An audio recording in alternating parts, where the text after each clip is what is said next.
Berapa jarak yang ditempuh Buraq di malam Isra Miraj?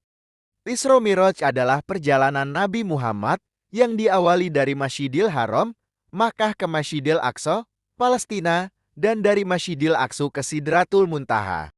Dalam pengertian sederhana, Sidratul Muntaha digambarkan berada atau di atas langit ketujuh. Perjalanan itu melibatkan tiga sosok, Nabi Muhammad, Malaikat Jibril, dan kendaraan atau tunggangannya, Buraq.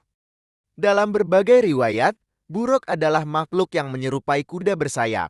Ada satu tanduk di kepalanya. Soal wujud Buraq, Rasulullah menyinggungnya dalam sebuah hadits yang berbunyi. Dari Anas bin Malik bahwasannya Rasulullah berkata, "Aku diberi Buraq, dia hewan tunggangan yang berwarna putih lebih besar dari keledai tapi lebih kecil dari bagian yang satu tanduknya terdapat di pucuk kepalanya. Buraq terbang secepat kilat. Nama Buraq juga ditahbiska, karena kecepatannya yang melebihi kilat.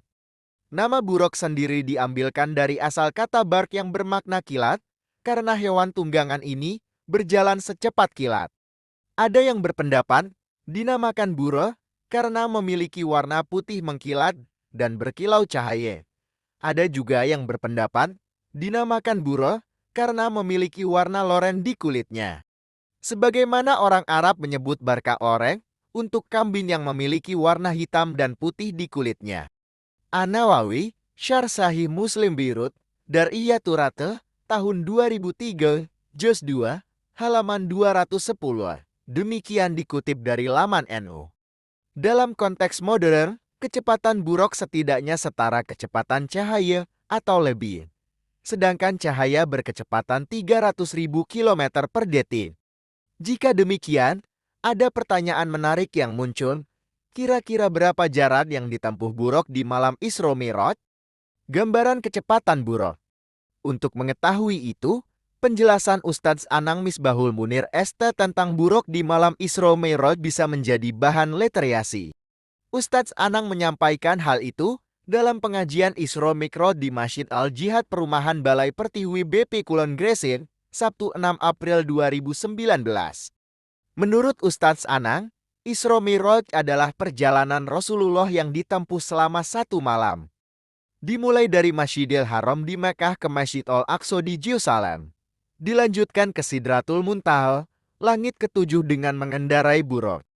Peristiwa ini terjadi 27 Rajab 12 Hijriah sekitar tahun kematian Abu Thalib.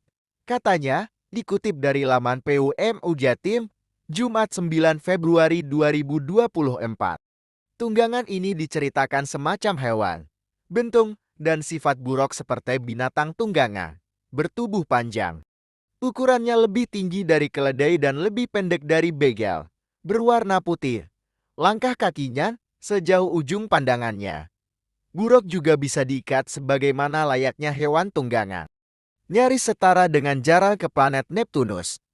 Perkataan yang keluar dari Nabi Muhammad itu yang harus kita percayai, tuturnya. Masih mengutip laman yang sama, dia menerangkan, jika Nabi berangkat kira-kira pukul 20, lalu pulang sekitar pukul 4, maka total lama traveling ini 8 jam. Acara Nabi di tempat yang dikunjungi 4 jam. Kemudian dia mulai pakai hitungan rumus perjalanan itu dikaitkan dengan kecepatan cahaya. Jika kecepatan cahaya 300.000 detik, maka jarak yang ditempuh Nabi 4 kali 60 kali 60 kali 300.000 sama dengan 4.320 juta. Jarak Neptunus bumi itu 4.450 juta kilometer. Kalau Buraq itu sama dengan kecepatan cahaya, berarti perjalanan itu tidak sampai Neptunus, kurang 130 juta kilometer, ucap dia. Ustadz Anang, yang juga Ketua Tajid Center Muhammadiyah Jawa Timur, menjelaskan, di tengah perjalanan Malaikat Jibril menawarkan 2 jenis minuman yakni susu dan hamre. Nabi Muhammad memilih susu. Malaikat Jibril mengatakan kepada Nabi Muhammad, "Sungguh engkau telah memilih kesucian." Bertemu dengan nabi-nabi terdahulu. Perjalanan ke langit pertama, Nabi Muhammad bertemu dengan Nabi Adam. Ditunjukkan para ahli neraka dan ahli surga. Di langit kedua, Nabi Muhammad bertemu dengan Nabi Isa dan Nabi Yahya. Digambarkan Nabi Isa berkulit putih, Rambutnya berminyak seolah baru mandi. Tidak tinggi dan tidak pendek dan mengatakan, "Selamat datang wahai saudaraku yang soleh." Di langit ketiga Nabi Muhammad bertemu Nabi Yusuf, laki-laki yang diberi setengah kegagahan dunia. Di langit keempat Nabi Muhammad bertemu dengan Nabi Idris, Nabi yang ditinggikan derajatnya oleh Allah, kemudian berkata, "Selamat datang wahai Nabi dan saudaraku yang soleh." Di langit kelima Nabi Muhammad bertemu Nabi Harun yang juga menyapa, "Selamat bertemu wahai Nabi dan saudaraku yang soleh." Di langit keenam Nabi Muhammad bertemu Nabi Musa yang berkulit hitam, badannya agak kurus dan tinggi, juga berkata, "Selamat datang wahai Nabi dan saudaraku yang soleh." Di langit ketujuh terdapat Baitul Makmur, tempat tawaf malaikat. Setiap hari terdapat 70.000 malaikat yang tawaf kemudian tidak kembali lagi. Di Baitul Makmur ada orang tua yang bersandar, yaitu Nabi Ibrahim. Kemudian berkata, "Selamat datang anakku yang soleh." Sidratul Muntaha dan perintah sholat. Naik ke Sidratul Muntaha, tak bisa digambarkan indahnya, dihiasi daun-daun sebesar kuping gajah yang dihiasi perhiasan. Jibril berubah terlihat dalam wujud aslinya. Ustadz Ana, yang juga pengajar di Masjid Al-Falah Surabaya, melanjutkan, banyak yang tidak percaya dengan cerita Nabi Muhammad. Seperti Abu Jahal. Dia memanggil Abu Bakar As-Siddiq dan bertanya, "Abu Bakar, apakah kamu percaya dengan yang diceritakan Muhammad?"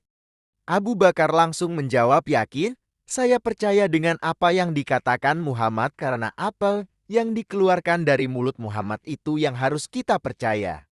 Karena Muhammad adalah Rasulullah yang jujur dan tidak pernah berbohong." Ustadz Anang melanjutkan cerita, perjalanan Nabi Muhammad membawa oleh-oleh perintah syalat sebanyak 50 kali dalam sehari. Namun dalam perjalanan, Nabi merasa berah. Apakah umatnya mampu melaksanakan sholat sebanyak itu? Setelah tawar-menawar akhirnya menjadi 5 kali sehari. Sebagai penutup, dia menambahkan, peristiwa tersebut mengingatkan kita bahwa sholat itu pertanda kita akan bertemu dengan Allah. Orang beriman akan mendatangi Allah. Betapa pentingnya sholat dengan mengingat kembali bagaimana perjalanan Nabi Muhammad yang memikirkan umatnya. Wallahu alam bishawab. Terima kasih.